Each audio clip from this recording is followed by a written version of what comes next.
Next question, ये भी William Bentinck के ऊपर है। जैसा मैंने आपको बताया था, सेपरेशन ऑफ थग्स जो 1830 में वो करते हैं। ये who among the following was associated with separation of thugs, ठगों के दमन से संबंधित था। तो ये कैप्टन स्लीमन हो जाएंगे। इन्हीं को इन्होंने रिस्पॉन्सिबिलिटी दिया था कि आप ठग्स के लिए एक स्ट्रॉन्ग प्रोविजन कीजिए और उन्हें सप्रेस कीजिए। तो कैप्टन स्लीमन, इसको असाइन करेंगे कौन? विलियम बेंटिक, जिन्हें father of modern education, modern western education भी कहा जाता है। Next question, UPSC pre Indian engineering services 2001 में पूछा गया था अबाउट विलियम बेंटिक। तो दो स्टेटमेंट दिए हुए हैं, असर्शन और रीजनिंग दिया हुआ है, एक दावा दिया और उसका कारण दिया है। आइए इस क्वेश्चन को देखते हैं। William Bentinck introduced English as a medium of instruction in India. William Bentinck wanted to promote western culture in Indian courts. आपका दावा है कि विलियम बेंटिक ने अंग्रेजी को माध्यम के रूप में पेश किया भारत की शिक्षा में। कारण, विलियम बेंटिक भारत में पश्चिम संस्कृति को बढ़ावा देना चाहते थे। तो ये तो सही है कि उन्होंने इंग्लिश को बढ़ावा दिया था, लेकिन ये गलत है कि वो पश्चिमी संस्कृति को बढ़ावा देना चाहते थे भारत में। तो इसका सही ऑप्शन हो जाएगा A is true but R is false, C. Who remarked in 1834 that bones of cotton weavers are bleaching the plains of India? इस टाइप के क्वेश्चन भी पूछे जाते हैं जहां स्टेटमेंट दे दिया जाता है और पूछा जाता है कि ये किनके द्वारा है। जैसे 66 बीपीएससी में पूछा गया था। हिंदी में देखते हैं, 1834 में किसने टिप्पणी की थी कि कपास बुनकारों की हड्डियां भारत के मैदानों को ब्लीच कर रही थी? तो ये विलियम बेंटिक कहते हैं, ये उनका ऑब्जर्वेशन था। विलियम बेंटिक के बारे में हमने इंपॉर्टेंट पॉइंट्स देख लिए हैं। राजा राम मोहन रॉय को फादर ऑफ इंडियन रेनेसां या फादर ऑफ मॉडर्न इंडिया भी कहा जाता है। ये सती प्रथा को रिमूव करने में इनका मेजर रोल रहा है। इनकी कुछ फेमस बुक्स जो एग्ज़ाम में अक्सर पूछे जाते हैं वो है संवाद कामुडी, ये बंगाली में था। नेक्स्ट, मिरातुल अखबार,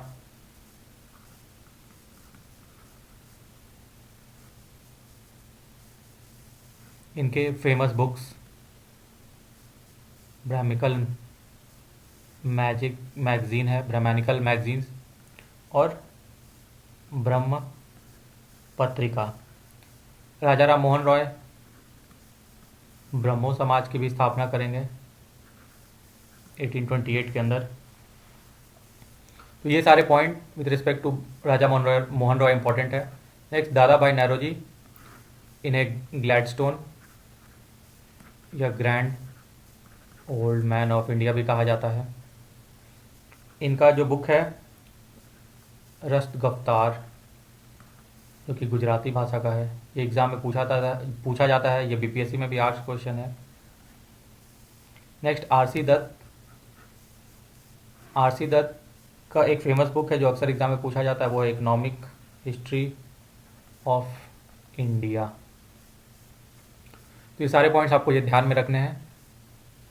67th बीपीएससी में फिर से विलियम बेंटिक के ऊपर क्वेश्चन पूछ दिया जाता है। आइए देखते हैं क्या है। Which of the following social reforms introduced by William Bentinck?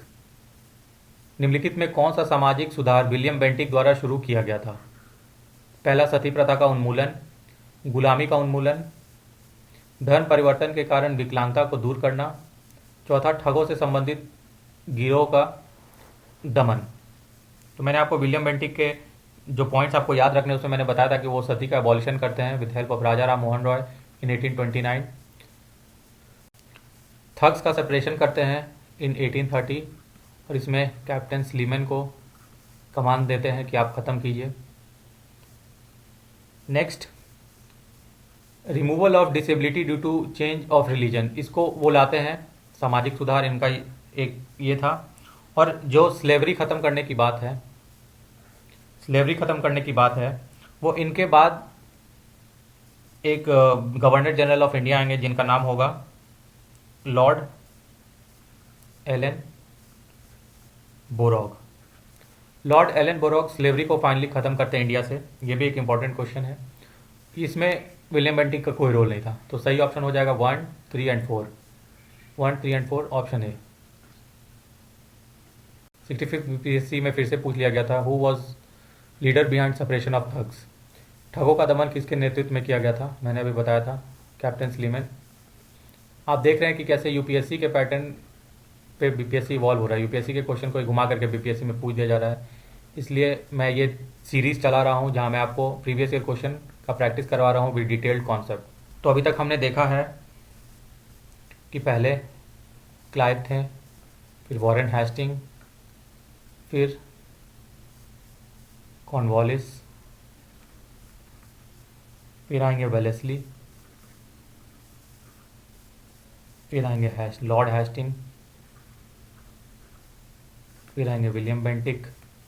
उसके बाद एक गवर्नर जनरल आएंगे जिनका नाम था मेटाकाल, लिबरेटर ऑफ प्रेस से जाना जाता है क्योंकि ये लाइसेंसिंग रेगुलेशन एक्ट 1823 को हटा देंगे, इसलिए इन्हें लिबरेटर ऑफ प्रेस कहा जाता है मेटाकाल को। मेटाकाल के बाद एलन बोरॉग आएंगे, ये स्लेवरी को ख़त्म करते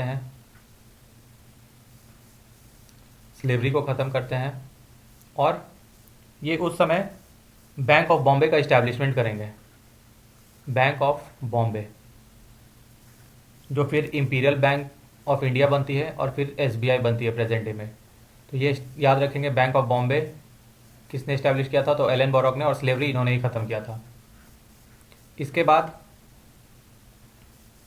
हार्डिंगे आएंगे, लॉर्ड हार्डिंग, और ये फीमेल इन्फेंटिसाइड मतलब भ्रूण हत्या और नरबली की प्रथा, जो नरों को मतलब ह्यूमन को जो एज अ बलि दिया जाता था, ह्यूमन सेक्रीफाइस किया जाता था, इस प्रथा पे बिल्कुल ख़त्म करेंगे, अंकुश लगाएंगे। तो लॉर्ड हार्डिंग इन दो रिफॉर्म्स के लिए जाने जाते हैं और इनसे क्वेश्चन अक्सर देखा जाता है। फिर भ्रूण हत्या और नरबली की प्रथा किसने ख़त्म की थी, तो हार्डिंग ने ख़त्म की थी। इसके बाद लॉर्ड डलहौजी आएंगे,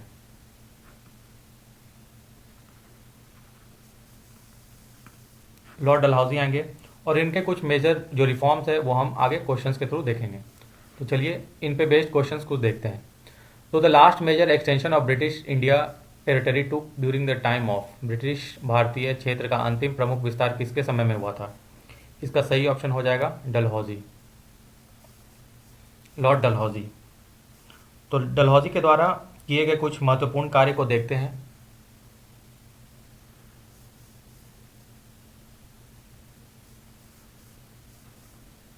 लॉर्ड डलहौजी, तो इन्होंने रेलवे की स्थापना की थी 1853 के अंदर।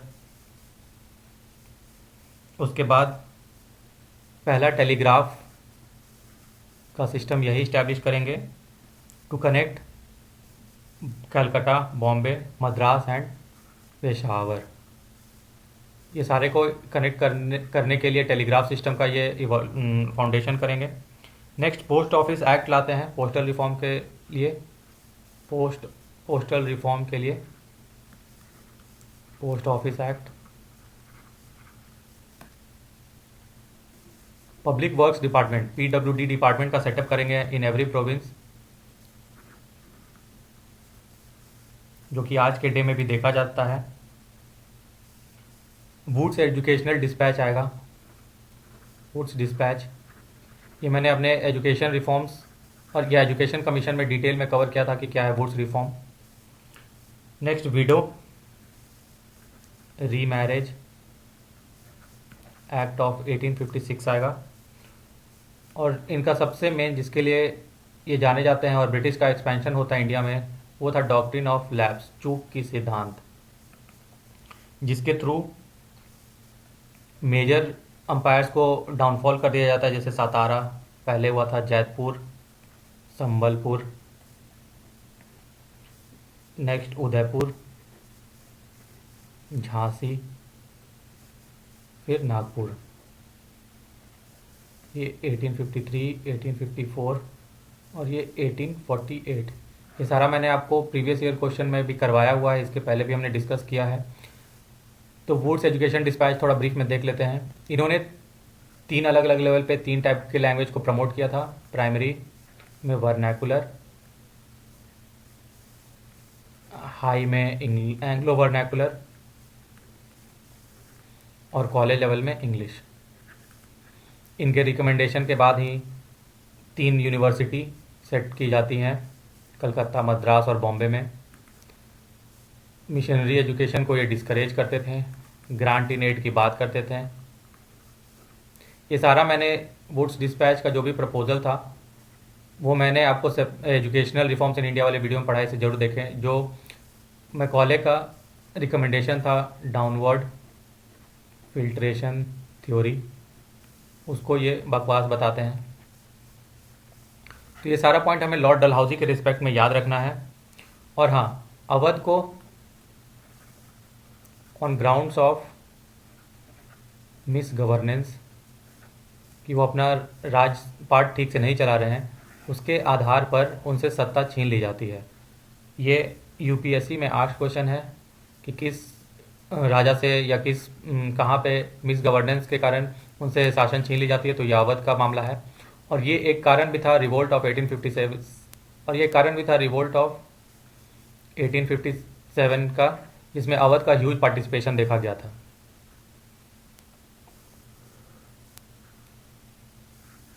इसका सही ऑप्शन हो जाएगा बी। चलते हैं अगले क्वेश्चन की तरफ।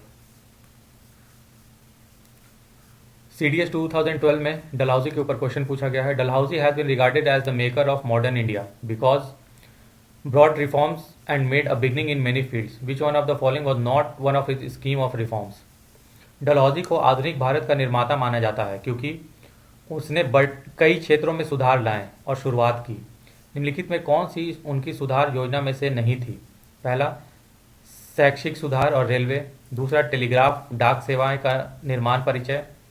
तीसरा, सुधार के लिए एक लोक निर्माण विभाग अधिनियम की स्थापना। और चौथा, भारतीय श्रमिक की फैक्ट्री की स्थिति। तो मैंने आपको बताया कि शैक्षणिक सुधार के लिए, एजुकेशनल रिफॉर्म्स के लिए वुड्स डिस्पैच आता है। रेलवे का वो इस्टेब्लिशमेंट करते हैं। फर्स्ट रेलवे भी यही इन्हीं के टाइम पे सेटअप किया गया था, from Bombay to Thane. Telegraph मैंने बताया था कि वो कलकत्ता, मद्रास, बॉम्बे और पेशावर को इन्होंने टेलीग्राफ के माध्यम से कनेक्ट किया था, टेलीग्राफ सिस्टम के माध्यम से। पोस्टल सर्विस के लिए postal service act, post office act 1854 लेके आते हैं पोस्ट ऑफिस रिफॉर्म के लिए। फिर पब्लिक वर्क डिपार्टमेंट के लिए मैंने बताया था कि PWD डिपार्टमेंट सेटअप किया जाता है in every province, setup in every province. तो सही ऑप्शन हो जाएगा ABC। ये सारे इन्होंने किए थे, D इन्होंने नहीं किया था, तो D गलत हो जाएगा। मतलब हमारा सही ऑप्शन D होगा, D इनसे संबंधित नहीं है। फैक्ट्री एक्ट के बारे में बता दें, मैंने प्रीवियस ईयर क्वेश्चन में ये आपको सॉल्व करवाया हुआ है। 3 फैक्ट्री एक्ट आते हैं, factory act of 1881, factory act of 1891 और फैक्ट्री एक्ट ऑफ 1911। पहला फैक्ट्री एक्ट चिल्ड्रेन के वेलफेयर से संबंधित होता है, दूसरा वुमेन एट वर्किंग प्लेस और चौथा मेन। तो ये आपको याद रखना है, 3 फैक्ट्री एक्ट आते हैं। ये भी यूपीएससी का आज क्वेश्चन है और कहीं ना कहीं आपको बीपीएससी में भी देखने को मिल जाएगा।